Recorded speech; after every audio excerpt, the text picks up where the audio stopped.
This is a video tutorial on how to make a dual recording on ZwiftPower.com. There's a lot more to this. Zwift Racing, dual recording, uploading it to a specific race that you did, all that stuff. Feel free to reach out if you have questions on that, but I'm going to try my best to just keep this to how to make a dual recording for our purposes of making a good guess at our power meter's accuracy and precision. So this probably isn't the only way to do it, but most of us probably already have a ZwiftPower account, and we might already have the fit files required to do this. So if we're making a dual recording on our ZwiftPower.com profile, we'll see the analysis button here. We're going to click that button. We're going to make a new one. So create new data set over here.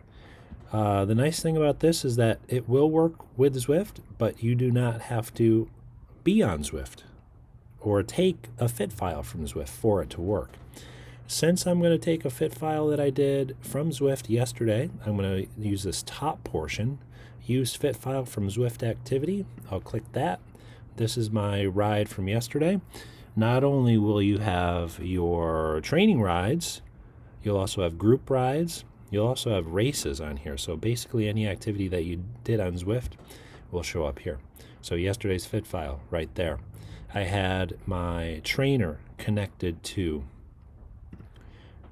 Zwift, reading my power from my trainer. So put my trainer there. If you don't see your power meter in the drop-down box, then you can just type it in here. It'll save it for the next time you come back. That's all we need to do. Put the fit file in and where the power came from. Then I also had my power meter from my crank recording on my bicycle computer. I can find that fit file, and just to save time, I already have it over here. I'll drag it there. So there's my power meter fit file. I'll find my power meter there, and here we are. We got our fit file from our Neo, Tax Neo, and our fit file from our Power 2 Max. We're going to scroll down and create data set. One thing I will mention, though, is that if you were not on Zwift, no problem. What you would do is just leave it blank up here and add your second fit file in down here, and it would work exactly the same.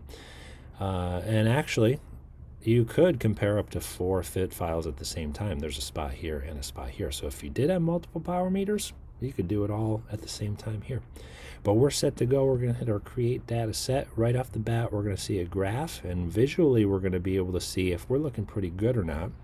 The purple is the power from the Tax Neo, and the blue is from the Power 2 Max.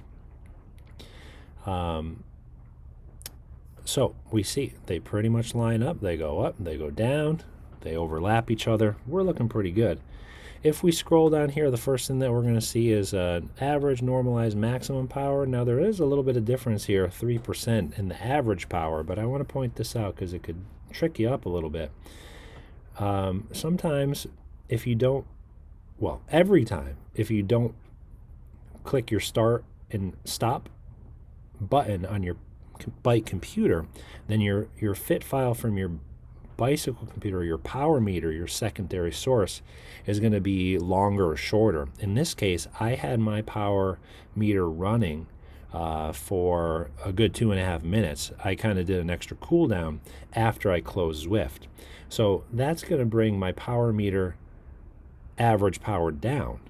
So if I want to check and see the average power, at least, I can just click and drag, and we're going to see that average power a lot closer. It went from 3% to 0.3%. So don't be tricked up by that if your fit files are a little bit longer or shorter on one or the other fit file. Okay, but these pretty much match up. So I'm just going to scroll down here. This is more important, more what we're looking at here, this little graph right here. Neo, Power 2 Max, 1 second all the way down to 60 minutes. Hopefully we see these percentages pretty close. Power meters are, a good power meter is 1 to 1.5% accurate. There are some other ones out there that are around 2.5%, maybe 3, maybe, but maybe not anymore. So basically, if we're 4 or 5%, within 4 or 5%, then we could assume that these power meters are accurate today. If they were outside of that, then you might be like, okay, one of them or both of them might be reading a little off.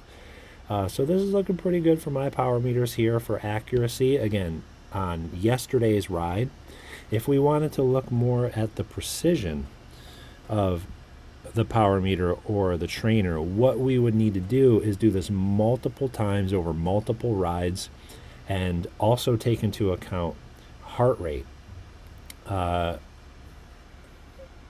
From ride to ride for these power meters here, since we're within 1.38%, then the next ride we want to be within 1.38%. The next ride within 1.38%.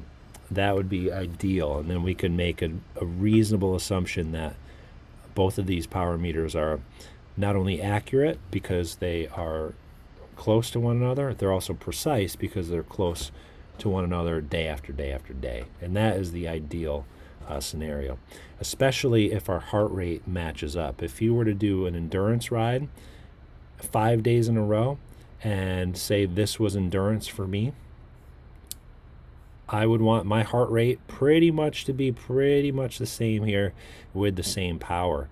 If these powers were equal, but one day my heart rate was 150, another day it was 120, then both these power meters are probably messed up, or I should go to the doctor and get my heart checked. So we can not only look at these power meters, also look at the heart rate and make a pretty reasonable assumption on accuracy and precision. So that's how to make a dual recording. I want to just go into one more thing here, just in case this anybody bumps into this. If you had a couple of fit files that didn't match up, say this 2.5 minutes was another hour or so, I want to show you how you can fix that. So if you're interested, keep on watching the video. If not, that's enough for our dual recording on ZwiftPower.com. So here's a previous dual recording that I did. And what happened here was, on this particular day, I did one race, and then I did a second race. But this dual recording is only pulling the fit file from the first race on Zwift. So the purple line, again, is the Tax Neo from Zwift, the first race. The blue line is from the power meter on my bike. So this is the power meter's second race. So we're going to see some big differences here. The average is 5.47%. Down here, we're going to see, let's redo this here.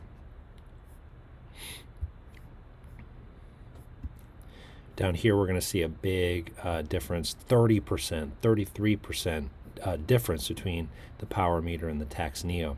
But that'll make sense when we look up here. Look at this spike in this sprint. This was a much harder sprint than that one. So it makes sense that the power meter is so much higher.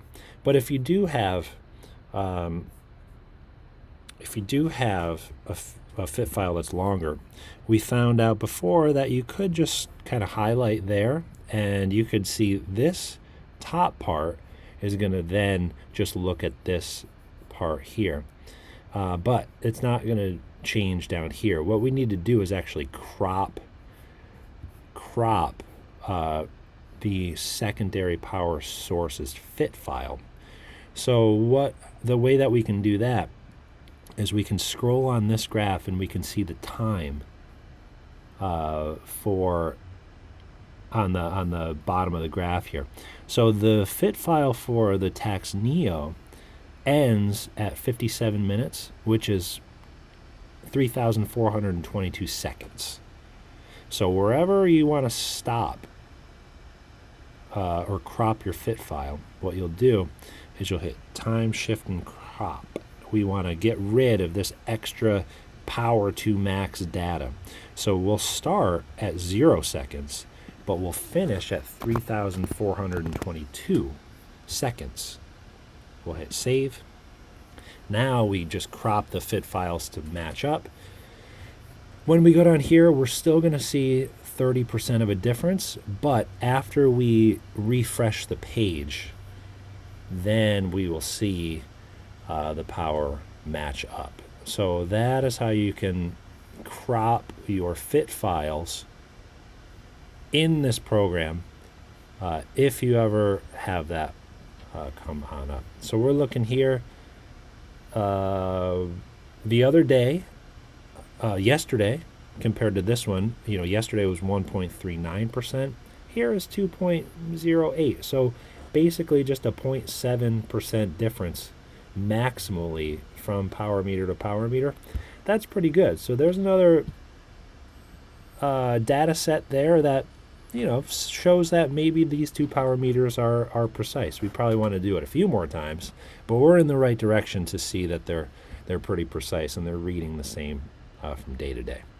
So that's a dual recording. That's how to play around with this program, get it to work, so we can make a good guess on our precision and accuracy of our power meter. Feel free to reach out with any questions that you have.